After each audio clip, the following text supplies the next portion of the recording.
السلام علیکم ناظرین، پروگرام سیاسی احوال میں آپ کو خوش آمدید کہتے ہیں۔ ناظرین، جیسے کہ آپ کو معلوم ہے 3 روزہ کانفرنس جاری ہے ڈپلومیٹس کی اسلام آباد میں، اس پہ ہم گفتگو کریں گے۔ پرائم منسٹر نے ایک پیغام بھی دیا ہے، اور پرائم منسٹر نے اپنے ایڈریس میں واضح کیا ہے کہ ہم پاکستان کو ایک پروگریسو اسٹیٹ کے طور پر نمایاں کرنا چاہتے ہیں، ان کو لے جانا چاہتے ہیں، اور ساتھ میں ایک الیکشن کا بھی ایک سلسلہ جاری تھا، اور اسی میں کافی لوگوں کے کاغذات مسترد بھی ہوئے، پہلے سٹیج پر اپیلیں میں منظور ہوئیں، اس پہ بھی ہم گفتگو کریں گے۔ میں اپنے پینلسٹ کا تعارف کراتا چلوں۔ میرے پہلے پینلسٹ ہیں ڈاکٹر عرفان بیگ صاحب، درس و تدریس سے ان کا تعلق ہے، معروف تجزیہ نگار ہیں۔ میرے دوسرے پینلسٹ ہیں پروفیسر محمد عارف صاحب، بلوچستان یونیورسٹی سے وابستہ ہیں اور انٹرنیشنل ریلیشن پہ کافی لکھتے بھی ہیں، اپنے پیپرز بھی اس پہ پڑھتے بھی ہیں مختلف فورمز پہ۔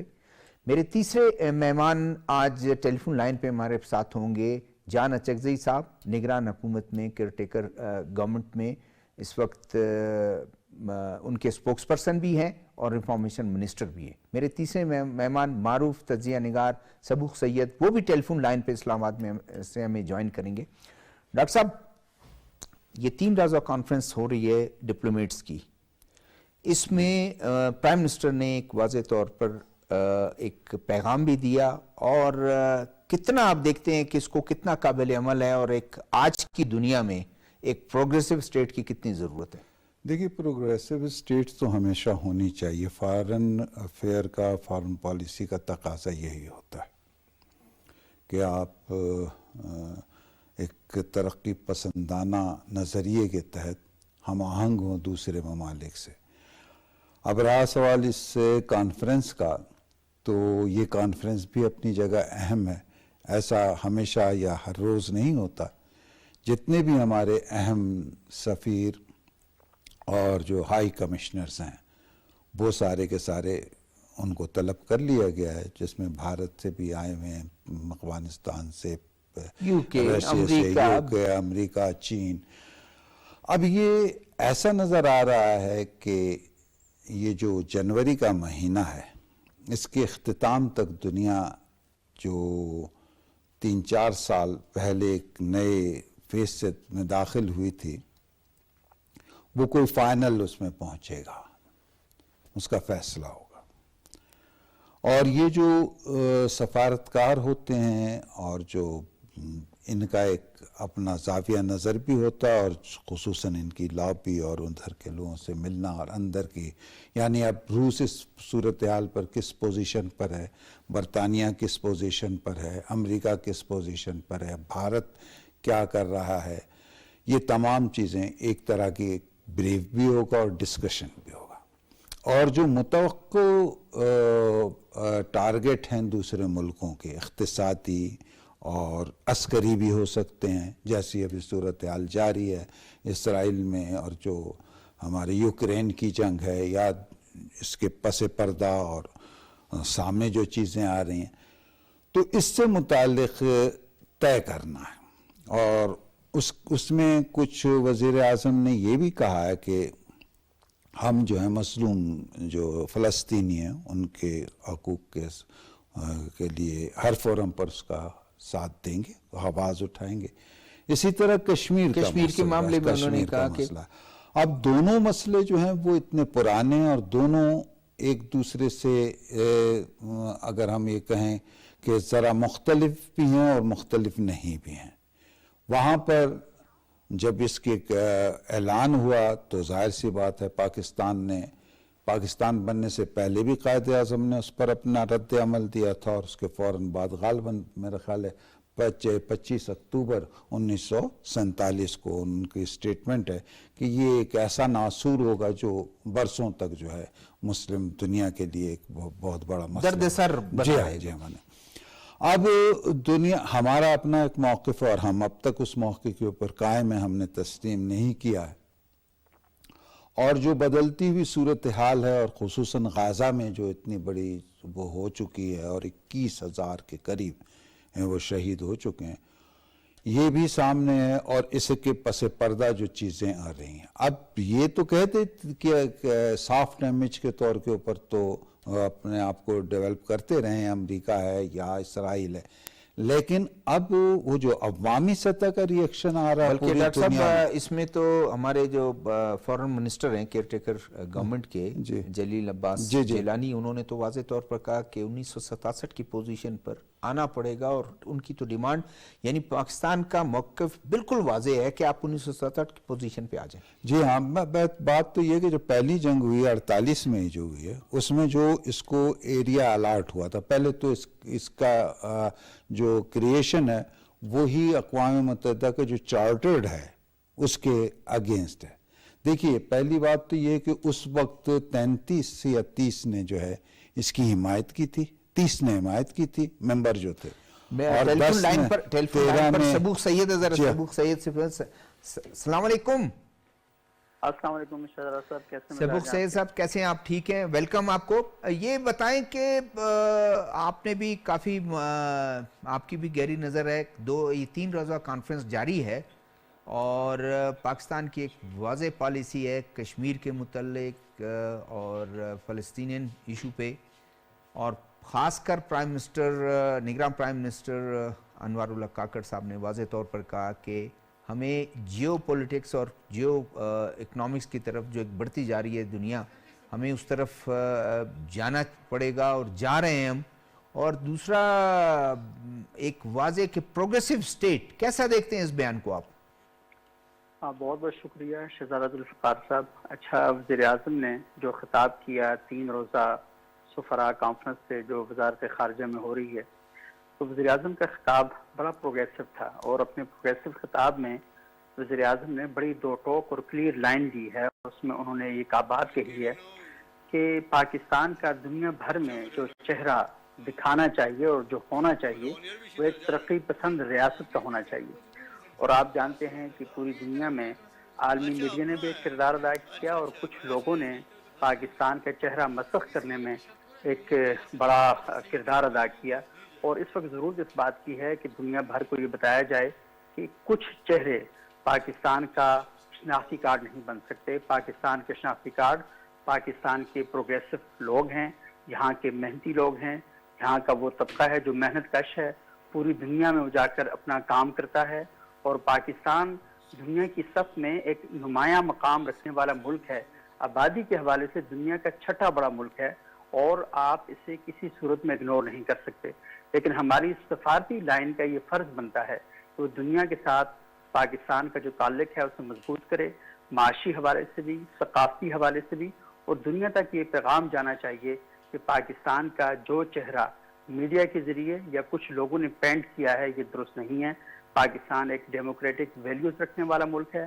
اور پوری دنیا تک یہ پیغام پہنچانا چاہتا ہے کہ ہم جیو اور جینے دو کی جو پالیسی ہے اس پر چلنا چاہتے ہیں. اور دنیا جب یہ بات کرتی ہے کہ اسے انسانی حقوق کی فکر ہے، اسے آزادی اظہار رائے کی فکر ہے، اسے فریڈم آف ایکسپریشن کی فکر ہے، اسے فریڈم آف ریلیجن کی فکر ہے، تو اسے پھر دیکھنا چاہیے کہ پاکستان کے پڑوس میں کشمیر میں کیا ہو رہا ہے، اور ان کے پڑوس فلسطین میں اس پر کیا ہو رہا ہے. تو وزیر اعظم نے ایک سفارتی انداز میں اور بہت ہی خوبصورت طریقے کے ساتھ پوری دنیا تک اپنا پیغام پہنچایا ہے، اور اس پیغام کو پوری دنیا تک ایکسپینڈ کرنے میں جو ہماری سفارتی لائن ہے اس سے کہا گیا ہے کہ آپ کی قابلیت اپنی جگہ پر، لیکن اس قابلیت کو اوپن ہونا چاہیے، پوری دنیا تک یہ میسج جانا چاہیے. اور پوری دنیا میں جو پاکستانی بستے ہیں، ہمارے سفارت خانوں کا یہ کام ہے کہ اپنی ان لوگوں کے ساتھ تعلقات بھی قائم کرے، اور وہاں پر جو دیگر کمیونٹیز ہیں اور اس کے ساتھ ساتھ وہاں کے جو معاشی حوالے سے متحرک لوگ ہیں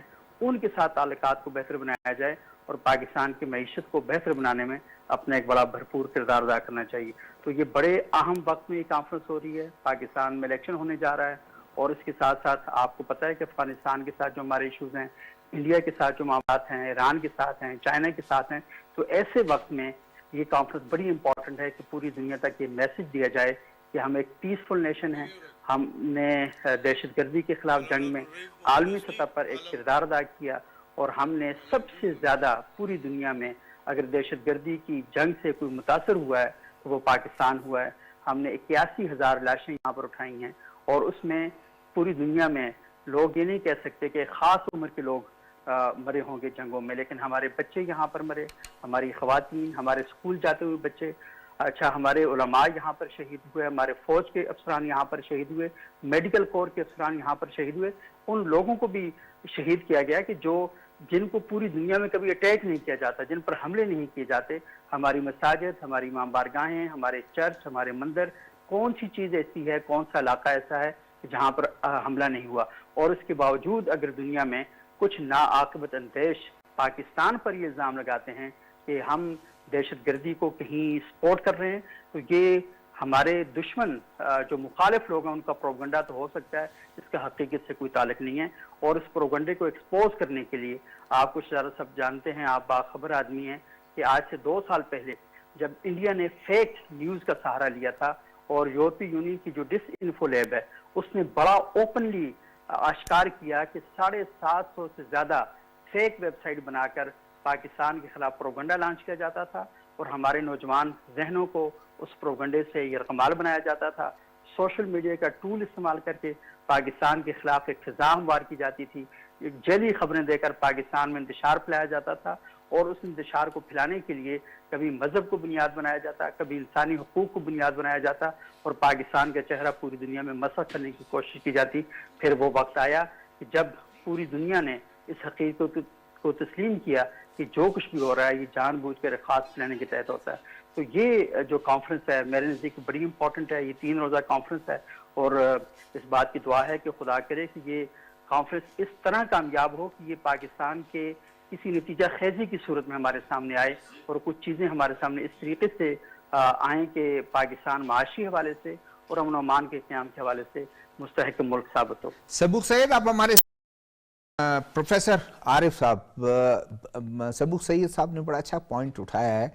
کہ یہ ایک ایسے موقع پر جس تمام دنیا کے اور ریجن کے حالات آپ دیکھیں اور اس وقت اس کانفرنس کا منعقد ہونا اور اپنا پیغام، پاکستان اپنا پیغام دے رہا ہے، کیسا دیکھتے ہیں آپ؟ بالکل، دیکھیے سفارتکاروں کی جو یہ کانفرنس ہے یہ ہمیشہ ہوا کرتی ہے. ہر سال تمام سفیر جو ہیں اور جو ہمارے انوائز ہیں مختلف ممالک میں انہیں طلب کیا جاتا ہے اور یہ ایک خارجہ پالیسی کو بنانے کا ایک طریقہ ہے. دیکھیے دنیا بھر کے تمام ممالک جو ایک اور یہ ایک نارمل پریکٹس ہے، ساری دنیا میں لوگ کرتے ہیں، ساری دنیا میں لوگ کرتے ہیں. یہ فلاسفرز کے مطابق کہ کنٹری وداؤٹ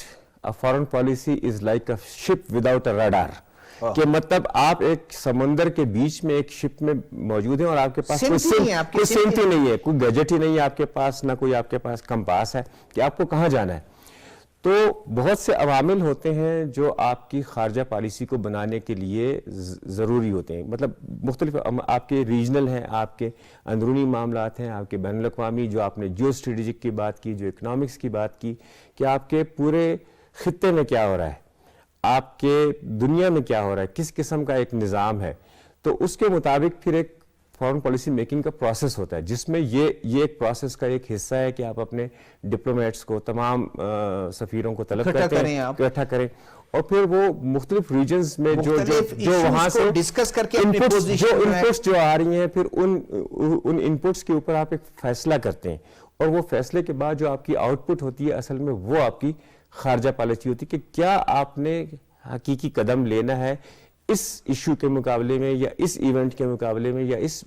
معاشی جو چیلنج ہے آپ کا ملک کا، اس میں آپ نے کیا اس کا ایشو. تو یہ ایک بہت لینتھی پروسیس ہے. ایک ہم عام سا کہہ دیتے ہیں نا کہ ملکی مفاد میں، کہ ملکی مفاد میں امریکہ آیا، وہ جو بش جب کہتا ہے کہ in the broad interest of the Americans ہم نے افغانستان پہ حملہ کیا، وہ 18,000 میل دور آ کے اپنی نیشن کے انٹرسٹ میں حملہ کر رہا ہے. ہم کہتے ہیں کہ ہم نے in the broad interest of Pakistan ہم نے ایک ان کو کوریڈور دے دیا. تو وہ نیشنل انٹرسٹ جو ہوتا ہے، وہ قومی مفاد، وہ ہر وقت تبدیل ہوتا رہتا ہے، وہ تغیر پذیر ہے. کسی ایک چیز کو آپ یہ نہیں کہہ سکتے کہ یہ آپ کا قومی مفاد ہے. دنیا میں چیزیں بدلتی رہتی ہیں اور آپ کو ہر زاویے سے اس کا جو ہے جواب دینا ہوتا ہے اور اس کے مطابق جو ہے ایک ایکشن لینا ہوتا ہے. تو یہ اسی سلسلے کی ایک کڑی ہے. اور اس میں جو خاص بات ہے، جب جیسے وہ بتا رہے تھے کہ وزیر اعظم صاحب نے اسٹانس لیا، یہ ہمارا پاکستان کا پہلے دن سے اسٹانس ہے کہ کشمیر کے معاملہ ہو یا فلسطین کا معاملہ ہو یا کوئی بین الاقوامی قوانین یا بین الاقوامی کمیونٹی کے ساتھ جو رہنے کا معاملہ ہے، جو انٹر ڈپینڈنسی ہے، پاکستان کی پالیسی جو ہے وہ پہلے دن سے قائد اعظم محمد علی جناح نے جو واضح کی، اس میں یہ تھا کہ ہم کسی کے ساتھ تنازع نہیں رکھیں گے، ہم سب کے ساتھ مل جل کے رہیں گے، لیکن جو ہمارے معاملات ہیں ہم اس کے اوپر بھی کسی قسم کی کمپرومائز نہیں کرنے کے لیے تیار۔ تو جہاں تک ابھی وہ بات کر رہے تھے کہ کشمیر کا معاملہ ہے یا فلسطین کا معاملہ ہے، ان میں چیزیں جو ہیں وہ رکی ہوئی ہیں، وہاں پہ اس طرح سے ایکشن نہیں لیا گیا جس طرح سے اقوام متحدہ کو یا بین الاقوامی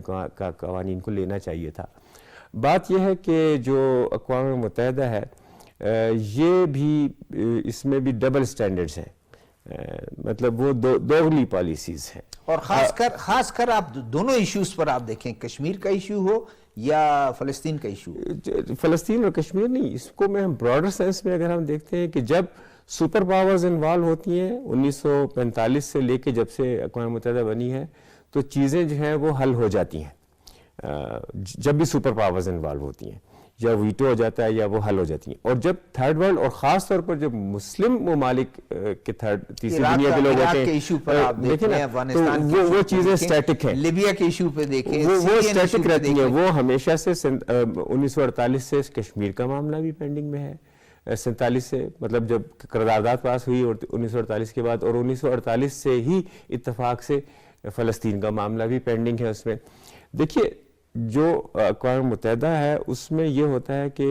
دو اس کے آسپیکٹ ہیں نا، کہ آپ ایک پہلے ریزولوشن پاس کرتے ہیں اس کے اداروں میں، دوسرا اس کا آسپیکٹ ہے اس کی امپلیمنٹیشن، کہ جیسے آپ ایک سول کورٹ کے اندر یا آپ میونسپل کورٹ کے اندر ایک جج جو ہے وہ ایک فیصلہ دیتا ہے اور اس کے بعد پھر اس کی امپلیمنٹیشن کے لیے دوسرے ادارے ہوتے ہیں، پولیس ہے، جیل خانہ جات ہیں، وہ اس کو سزا دینے کے لیے تو دوسرے ادارے ہیں نا۔ تو جو ریزولوشن پاس کرنا ہے وہ سیکیورٹی کونسل کا یا اقوام متحدہ کا کام ہے، لیکن جو اس کی امپلیمنٹیشن ہے وہ بین الاقوامی کمیونٹی کا کام ہے، کہ جیسے افغانستان میں نیٹو فورس آ گئی، جیسے عراق میں نیٹو فورس آ گئی، آپ بہت پہلے چلے جائیں 1950 میں کوریا میں جو مشترکہ کولیکٹیو سیکیورٹی کی فورس آ گئی جنوبی کوریا کو سپورٹ کرنے کے لیے، تو یہی میں کہہ رہا ہوں کہ اصل میں جو ہے یہ دوغلا معاملہ ہے، دوغلا پن ہے اقوام متحدہ کا یا بین الاقوامی اداروں کا۔ لائن پہ ہیں، جان سیکرٹری صاحب سے پوچھتے ہیں۔ السلام علیکم۔ جی وعلیکم السلام، بہت شکریہ آپ کا۔ کیسے ہیں؟ ٹھیک ٹھاک۔ ہم آپ کو ادھر آج اسٹوڈیو میں مس کر رہے ہیں، لیکن ہم نے کہا آپ کی ضرور ہم جو ہے اس سے آرا آپ کے لیں۔ ہم اسلام آباد سے آپ؟ جی آج بہت سردی ہے جی۔ اچھا یہ بتائیں کہ جان سیکرٹری صاحب ابھی یہ 3 روزہ کانفرنس بھی ہے اور اس میں واضح طور پر ایک پرپز آ رہا ہے کہ ظاہر ہے سب پورے دنیا کے آپ نے انوائس کو یا ان کے نمائندگان یا سفرا کو آپ نے اکٹھا کیا اور اپنا واضح طور پر جو آپ کے سٹینڈ ہے دنیا میں جو کنفلکٹ ہے اس پر آپ نے کیسا دیکھتے ہیں اس پہ؟ دیکھیے یہ بہت امپورٹنٹ سمٹ ہے، ہمارے جو ٹاپ ورلڈ کلاس کے ڈپلومیٹس ہیں انہوں نے اس میں شرکت کی ہے۔ جو پاکستان کا بیانیہ ہے فارن پالیسی کے حوالے سے بائی لیٹرل ریلیشنز کے اہم ممالک کے ساتھ، وہ ریویو ہوا، ڈسکس ہوا اور ایک تعین کیا گیا کہ ہم نے آگے کس طرح بڑھنا ہے۔ یہ کیسے اس کا کنٹیکسٹ بھی بہت انٹرسٹنگ ہے، ایسے وقت میں جب آرمی چیف ایک انٹینس ڈپلومیسی کے سفر میں ابھی امریکہ سے ہو کے آئے ہیں، جو بہت ہی کروشل بائی لیٹرل ریلیشنز میں اس کی اہمیت ہے، اس کے ساتھ مڈل ایسٹ میں بالخصوص ہمارے GCC کنٹریز کے ساتھ جو آرمی چیف مسلسل انگیج رہے ہیں اور ابھی جو MOU سائن ہوئے ہیں، جو MOAs میں ابھی بدلنے والے ہیں،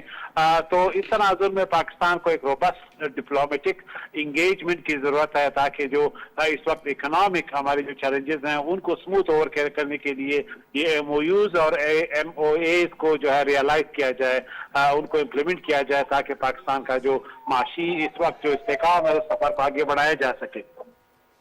دیکھیں جان صاحب ایک سوال اٹھتا ہے کہ پوری دنیا اور ایک بہت پرانا ایشو ہے، فلسطین کا بھی ہے، جموں اینڈ کشمیر یعنی آپ کا وہاں پر اکوپائڈ کشمیر کو آپ کہہ لیں، پاکستان کا ایک واضح سٹینڈ رہا ہے. دنیا کی طرف سے وہ رسپانس جو ایک سیکیورٹی کونسل کے آپ کے قراردادیں ہیں اس کو بھی وہ اس پہ امپلیمنٹ نہیں ہو رہا، کیوں؟ دیکھیے پاکستان کی پالیسی جو ہے وہ کوارڈینیشن نہیں ہے، ڈیپینڈنٹ نہیں ہے کہ باقی دنیا کیا کہتی ہے، کیا سمجھتی ہے، کس لیول پہ وہ ہمیں جواب دیتی ہے. پاکستان کا ایک سٹینڈ ہے جو پاکستان ایک مختار ملک کی حیثیت سے کشمیر پہ کئی دہائیوں سے رہا ہے. یہ موقف بھی ہے اور یہ اسٹریٹجی بھی پاکستان نے رکھی ہے. دنیا کے معاملات جو یقیناً جیو پالیٹکس کے نظر سے وہ ممالک کو دیکھتے ہیں. اس وقت جو بالخصوص یو این اور دوسرے ادارے ہیں اور بالخصوص امریکہ ہے، ان کا ساؤتھ ایشیا میں خاص ایجنڈا ہے اور اس میں وہ چاہتے ہیں کہ چائنا کو کنٹین کرنے کے لیے بھارت کو اپنے ساتھ ملائیں. اس وجہ سے بھارت کی تمام ہیومن رائٹس وائلیشنز، ان کی نارتھ میں، نارتھ ایسٹ میں، کشمیر میں جس طریقے سے انہوں نے مائنورٹیز کے خلاف قتل عام کیا ہے اس کو اگنور کیا جائے اور انڈیا کو یہ باور کرایا جائے کہ وہ اس خطے میں امریکہ کا ایک ٹھیکیدار کے طور پہ اپنا کردار ادا کر رہا ہے. تو یہ افسوسناک ہے. بہرحال امریکہ ایک سپر پاور ہے، ہمیں ان کے ساتھ ڈیل کرنا پڑے گا، لیکن ایک خود مختار ملک کی حیثیت سے ہمارا یہ دعویٰ اگر کہیں دہائیوں تک بھی ہم کنٹینیو رکھیں وہ ہمارا پریروگیٹو ہے اور اسے ہم پیچھے نہیں ہٹ سکتے، بھلے اس مسئلے کو حل کرنے میں ہمیں بہت ٹائم لگے. جان صاحب آپ ہمارے ساتھ رہیں. ڈاکٹر صاحب یہ مجھے بتائیں کہ ایک ایشو چھوٹا سا کبھی کوئی مائنورٹی کا کوئی ایشو آتا ہے، وزیر اعظم نے تو واضح پیغام دیا اور ابھی گفتگو آپ نے سنی سبوق سید کی، پروفیسر صاحب کی. پاکستان ایک پروگریسو ملک، ان کے لوگ بھی وہ ہیں، کبھی کوئی مائنورٹیز کا کوئی ایک ایشو، انڈیویجول کوئی ایشو آتا ہے اس میں انڈیویجول انوالو ہوتا ہے، وہ ویسٹرن میڈیا میں اس چیز کو سمجھا جاتا ہے کہ پاکستان جو ہے وہ بڑا فنڈامنٹلسٹ اس کا وہ ہے اور ان کے جو لوگ ان کے وہ برداشت نہیں کرتے ہیں مائنورٹیز کو، اور پھر بھارت اس کو ایکسپلائٹ کرنے میں واضح طور پر آپ کے سبوق سید نے کہا کہ پھر وہاں کا جو میڈیا ہے وہاں کے سوشل میڈیا پر کیا یہ ایک دیکھیے میں نے ابھی تھوڑی دیر پہلے آپ سے بات کی تھی سافٹ امیج کی، مطلب اگر جیسے ابھی عارف صاحب نے کہا جو صورت ہم نے کشمیر کی اور فلسطین کی وہ کی، ہم اس کو اتنی اہمیت کے ساتھ نہیں کر سکے. چینج آتی رہتی ہے، دنیا بدلتی ہے، بڑے واقعات ہوتے ہیں، ایک دم سے چیزیں شفٹ ہو جاتی. 1971 برا تھا لیکن چائنا کے ساتھ اور امریکہ کے ساتھ روابط بہتر ہوئے، پاکستان فوراً اچھی پوزیشن میں آ گیا. 72 اچھے بڑے حالات تو آتے ہیں. دیکھیں نا میں آپ کو بتا اسی دور میں 71 اور 72 میں یہ عرب ریاستیں، یہ جو یو اے ای ہیں، یہ 7 ریاستیں اسی وقت آزاد ہوئی. بالکل ہمارے سب سے اچھے تعلقات، سب سے پہلے تعلقات پاکستان کے قائم ہو پورے اس میں، اور پاکستان نے جو آج کو آپ کو اور بھٹو صاحب نے جو دبئی کا ایئرپورٹ جو آپ کو بن رہا ہے، اس پہ پہلا طیارہ جو پی آئی اے کے لینڈ کیا ہوا اور وہ اس کا آج بھی تشکر ادا. اس کے بعد وہ سب سلسلہ چلتا رہا. اب جو دوسرا فیس آیا اس میں ہم باوجود بہت کچھ کرنے کے ہم اس کو وہ نہیں کر سکے. مطلب یہ جو افغانستان کے بعد رشیا ٹوٹا تو 15 ریاستیں اس سے الگ ہوئیں، 15 ملک الگ ہوئے. اس وقت جو پلاننگ ہم نے کرنی تھی، اب اسی کے پیرے آپ دیکھیں بچوں سے، اسی زمانے کے اگر آپ اخبار اٹھائیں تو بچوں کی مشقت کے الزامات ہیں، یہ ہمارے سیالکوٹ کی انڈسٹری کے اوپر، اس کے بعد جو ہے اس طرح کے واقعات ہو رہے ہیں. اب بات یہ ہوتی ہے کہ اس کو پروپیگیٹ کیا جاتا ہے انٹرنیشنلی طور کے اوپر، جو فارمیشن ہو رہی ہوتی ہے ملکوں کی، لیکن اس میں بھی ناکامی، ہاں نہیں، میں ایک بات بتاتا ہوں کہ ہم نے ہمارے اس میں جو کوارڈینیشن ہونی چاہیے نا. دیکھیے شہزاد صاحب، آج میں گستاخی معاف کہ آج جو انعطاط ہے، ہمارا جرنلسٹ یا ہمارا جو 70s میں ہم نے دیکھا یا جو لوگ تھے، کیا اس کیلیبر کے لوگ ہیں؟ کیا اس کیلیبر کی باتیں ہوتی ہیں؟ کیا اس طرح کے سیمینار کرائے جاتے ہیں؟ 3 دن کا سیمینار ہوتا تھا اور لوگ جو ہیں وہ پورے جو پہلے دن تعداد ہوتی تھی وہ آخر تک بیٹھی رہتی تھی. اور شعور جو تھا، ٹھیک ہے لٹریسی ریٹ کم تھا لیکن جو پڑھا لکھا تھا وہ تو ان معاملات کو سمجھتا تھا. اب جو بہت بڑی چینج آ رہی ہے یا چینج ہو چکی ہے اس میں بہت کچھ غلط ہوا ہے، اور یہ جو ہم بات کر رہے ہیں، لیکن بات یہ کہ ہم اس کو کس طریقے سے دنیا کے ساتھ، یہ موقع ہے اس وقت امریکہ اگر جو کچھ کر رہا ہے اور سامنے وہ کہہ رہا ہے کہ ہم جمہوریت کے حامی ہیں، ہم جی اسرائیل کے انسانی حقوق اور فلانا اور چارٹر، لیکن آج وہ موقع ہے کہ جس میں سب سے زیادہ امریکی عوام، برطانیہ کے عوام، دنیا کے لوگ جو ہیں اس کے ریئیکٹ کر رہے ہیں اس پر، کیا اس کا نام ہے، فلسطین کے ایشو اوپر. پہ بالکل یہی ایشو جو ہے بالکل اس سے سیم ایشو، بلکہ اس سے زیادہ ہمارا وہ ہے. اس میں تو 3 فریق جو تھے وہ نہیں مان رہے تھے نا، اسرائیل نہیں مانتا تھا اور عرب چاہتے تھے کہ ایسا ہو اور اقوام متحدہ درمیان. اس میں تو تینوں فریق، نہرو گئے خود تو وہ اس کے اندر اقوام متحدہ میں خود قراردادیں منظور کروائیں، اور اس کے یہاں بات آئی ان کی عارف صاحب کی امپلیمنٹیشن. وہ جو میں یہ سمجھتا ہوں کہ لیاقت علی خان کی وفات کے بعد سے لے کر کے 1956 تک ہمارے ہاں سیاسی استحکام نہیں رہا. ٹھیک ہے، اس میں ہم نے ایک بہت بڑا وہ اچیو کیا کہ ہم نے گوادر عمان سے لے لیا جی. یہ بہت بڑی ہماری وہ اچیومنٹ تھی، اور وہ فیروز خان نون کو اس کو بچاتا. لیکن باقی فیروز خان نون سے پہلے اور اس کے درمیان میں U2 کا جو واقعہ ہے، جو ہوائی اڈا ہم نے دیا امریکہ کو، ٹھیک ہے وہ اپنی جگہ پر، لیکن سہروردی کے زمانے میں ہوا نا. سہروردی اس پاکستان سے جب یہ بھاشانی تھے تو بھاشانی پرو چائنا تھے، اس وقت پرو چائنا تھے جب چائنا کو اسٹیٹس نہیں ملا تھا، کیا اس کا نام ہے، اقوام متحدہ میں، اور وہ سیٹو اور سینٹو کے خلاف رہے تھے. لیکن ہم نے ایسا نہیں، ہم نے کچھ سبوق سید صاحب ذرا آپ بھی اس پر روشنی ڈالیں کہ ایک چھوٹا سا واقعہ ہو جاتا ہے اور باہر جو ہے وہ ملک دشمن جو ہمارے یا انڈیا یا ہمارے دوسرے ممالک، وہ اس کو پروپیگنڈا کرتے ہیں کہ پاکستان میں مائنورٹیز کے ساتھ یہ ہو جاتا ہے. الحمدللہ اس میں وہ ناکام رہتے ہیں، لیکن کوشش ان کی ہوتی ہے. جی شاہ صاحب دیکھیں، دشمن کا تو کام ہی پروپیگنڈا کرنا ہے، تو اس سے تو گلہ نہیں ہونا چاہیے، کیونکہ اس میں تو کرنا ہی یہی کچھ ہے. بنیادی بات یہ ہے کہ انڈیا کے اندر جو کچھ ہو رہا ہے اور وہ بڑا جینون ہو رہا ہے. انسانی حقوق کی سنگین ترین خلاف ورزیاں پوری دنیا کے سامنے ہو رہی ہیں، لیکن پوری دنیا کا ایک دوہرا معیار دیکھیں کہ صرف اس وجہ سے کہ انڈیا ایک بہت بڑی مارکیٹ ہے، دنیا کی بڑی آبادی ہے، دوسرا دنیا کا بڑا ملک ہے آبادی کے حوالے سے، تو وہ جو انسانی حقوق کے چیمپئن بنتے ہیں اور وہ یہ کہتے ہیں کہ وہ پوری دنیا. آواز آپ کی بہت کم ہے، آواز آپ کی بہت کم آ رہی ہے. میری آواز آپ سن سکتے ہیں؟ اب ٹھیک آ رہی ہے؟ میری آواز سن سکتے ہیں آپ؟ جی میں آ رہی ہے آپ کی آواز. جی ہاں، آپ کی آواز تھوڑا سا ذرا زور سے بولیں. اچھا، تو میں اصل میں یہ بات کر رہا تھا کہ جو ایک دوہرا معیار ہے کہ آپ انڈیا کے اندر جو انسانی حقوق کی سنگین ترین خلاف ورزیاں ہو رہی ہیں، اور ہم یہ بھی دیکھتے ہیں کہ صرف یہی نہیں، آپ یہ دیکھ لیں کہ بسوں میں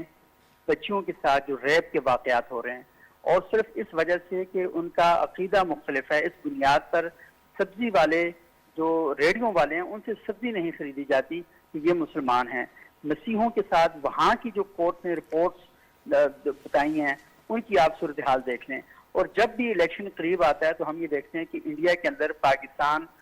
کے خلاف نفرت کے جذبات بھڑکانے کی جو کوششیں ہوتی ہیں، یہ سارا کچھ کیا دنیا کی نظروں سے اوجھل ہے؟ کیا اس کا میڈیا جو کچھ کر رہا ہے وہ دنیا کی نظروں سے اوجھل ہے؟ کیا وہاں جو کچھ صحافیوں کے ساتھ ہو رہا ہے کیا دنیا اس کو نہیں دیکھ رہی؟ تو دنیا کے جو سٹینڈرڈ ہیں، تو دنیا کی جب رینکنگ کی جاتی ہے کسی ملک کی، تو شہزاد صاحب آپ بھی دیکھتے ہیں کہ صحافت کے حوالے سے فلاں ملک کتنے نمبر پر ہے، کہ وہاں پر صحافیوں کے ساتھ کیا صورتحال ہے، انسانی حقوق کی جو خلاف ورزیاں ہو رہی ہیں، مذہبی آزادیوں کو جو سلب کیا جا رہا ہے. تو ان ساری چیزوں پہ اگر آپ دیکھ لیں تو دنیا کا سب سے بڑی جمہوریت کا چیمپئن کہلانے والا ملک ایک مذاق کر رہا ہوتا ہے وہاں پہ. اور خود جو انڈیا کے لوگ ہیں، اور میں بتاؤں کہ اس وقت صورتحال یہ ہے کہ جو انڈینز ہیں وہ خوف زدہ ہیں کہ وہ پاکستانیوں کے ساتھ بات نہیں کرتے کہ کہیں وہ ٹریپ نہ ہو جائیں اور کہیں ان کو یہ نہ کہا جائے کہ آپ نے وہاں تعلق کیوں رکھا. یعنی پوری دنیا اس وقت جا رہی ہے کہ پیپل ٹو پیپل کانٹیکٹ بڑھایا جائے، اور وہاں پر صورتحال یہ ہے کہ شہری خوف زدہ ہو چکے ہیں کہ ہاں ہم نے بات کی تو کہیں مودی سرکار ہمارے لیے پرابلم نہ کریٹ کر دے. تو یہ جو دوہرا معیار ہے مغرب کا، اور ایک طرف انسانی حقوق کی باتیں کی جا رہی ہیں، دوسری طرف انسانی حقوق پر ہی خلاف ورزیاں ہو رہی ہیں، اور پھر رینکنگ کی جاتی ہے، تو مجھے لگتا ہے کہ یہ جو ساری صورتحال ہے اس کو ایک لینس لگا کر دیکھنا پڑے گا، اور وہ لینس یہ ہونا چاہیے کہ فیکٹ کا لینس کیا ہے، فیک نیوز کا نہیں، فیکٹ نیوز کا، جو حقیقت پر مبنی چیزیں ان کا لینس لگا کر ہم دیکھنا ہوگا۔ اور آپ نے بڑی درست نشاندہی کی کہ پاکستان میں مائنارٹیز کے ساتھ، میں تو چاہ رہا ہم یہ بات تسلیم کرتے ہیں کہ کسی کے ساتھ کوئی زیادتی نہیں ہونی چاہیے، نہ مذہب کی بنیاد پر، نہ قوم، قبیلے اور علاقے کی بنیاد پر، اور نہ ہی زبان کی بنیاد پر ہونی چاہیے۔ لیکن مسئلہ یہ ہے کہ ہاں ایسے واقعات ہوتے ہیں دنیا میں، کون سا ایسا ملک ہے جہاں ہم کبھی اس کو سپورٹ نہیں کرتے؟ آپ کو یاد ہے کہ آپ پوری دنیا میں مثالیں دیتے پھرتے ہیں کہ امریکہ میں انسانی حقوق کا بڑا غوغا ہے، بڑا